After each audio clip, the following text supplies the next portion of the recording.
Buenos días, mi equipo está integrado por las abogadas Vanerky Márquez, la abogada Laura Piñango y mi persona, abogada Reina Salcedo. Bien, nosotros les vamos a hablar sobre qué es penitenciario, régimen penitenciario, características y tipos y establecer la diferencia con el sistema penitenciario.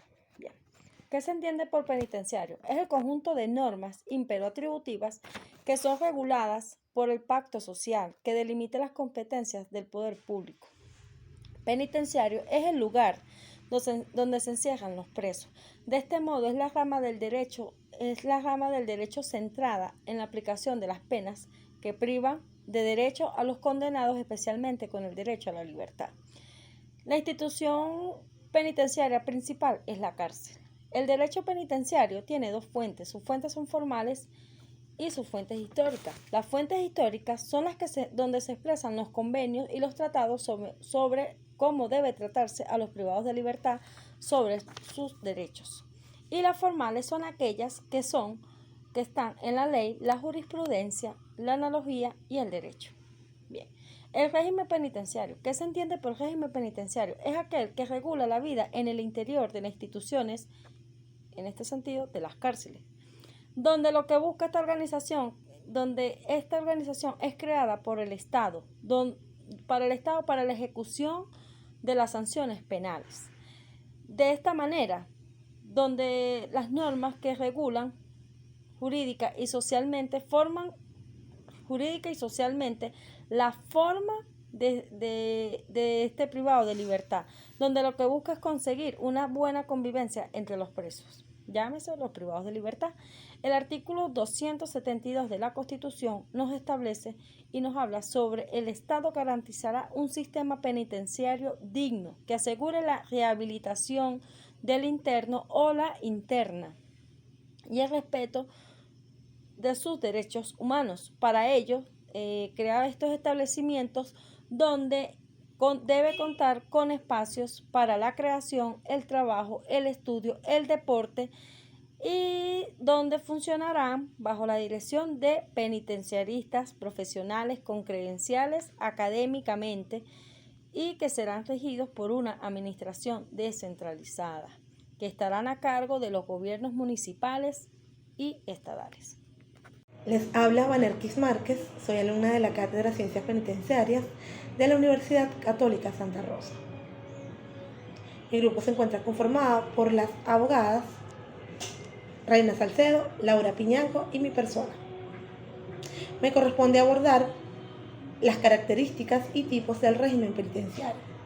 El régimen penitenciario siempre será educativo. Los regímenes acreditados son los siguientes. El primero de ellos es el celular o pensilvánico. Este régimen surgió con las colonias inglesas, que se transformaron más tarde en los Estados Unidos de Norteamérica. Su fundador es William Penn, fundador de la colonia Pensilvania, por lo que este sistema se le denominó pensilvánico y filadélfico.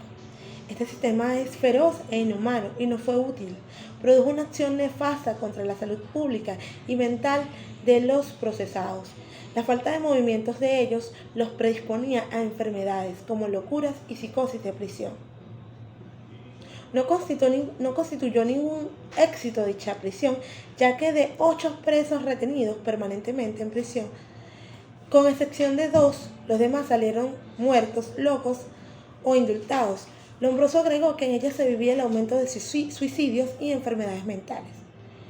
Spencer le atribuye al régimen celular el producir la locura y la invisibilidad, y también le atribuye enfermedades como tuberculosis, trastornos cerebrales y suicidios. Enrique Ferri consideró que en una conferencia que este régimen era inhumano, era una aberración del siglo. Asimismo, es un régimen muy costoso, por lo que en la cárcel de Madrid no se concretó la idea. Impedía la implantación del régimen industrial en el trabajo carcelario. También se requería de talleres adecuados y era imposible de practicar este sistema absurdo. La educación tampoco podía transmitirse en forma efectiva. En definitiva, el régimen celular se pasó del hacinamiento total con todas sus nefastas consecuencias de promiscuidad, ausencia de clasificación, había enfermedades, epidemias, a un sistema tan o más brutal que el anterior por la multiplicación de consecuencias nefastas.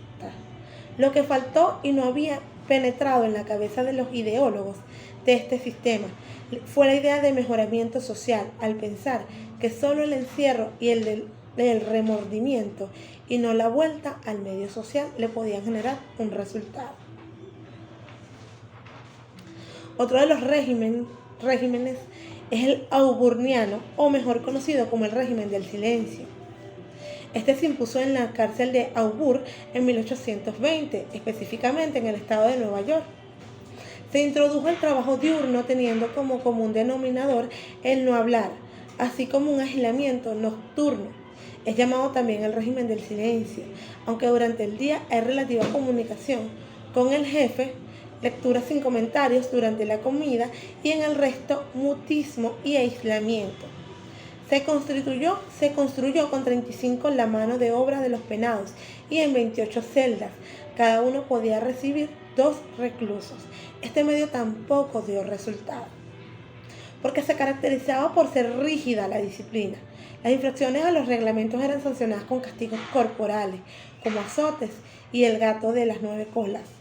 A veces se penaba a todo el grupo donde se había producido la falta, y no se salvaban ni los locos ni los que padecían ataques. Se les impedía tener contacto exterior ni recibir visitas. La enseñanza era muy elemental y consistía en aprender escritura, lectura y nociones de aritmética, privándose de conocer oficios nuevos.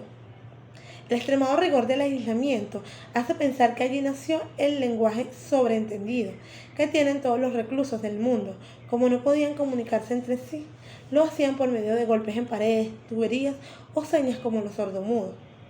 El régimen auburniano tuvo influencia también en Venezuela a mediados del 1936. Entre estos regímenes tenemos el sistema abierto. Este fue un sistema de clasificación o belga que fue considerado porque incluyó la individualización del tratamiento, clasificando a los internos conforme a su procedencia urbana o rural, educación, instrucción, delitos, si eran primarios o reincidentes.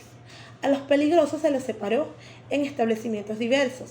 También la clasificación obedecía al tiempo de duración de la pena, largo o corto. En el primer caso el trabajo era intensivo y en el segundo no.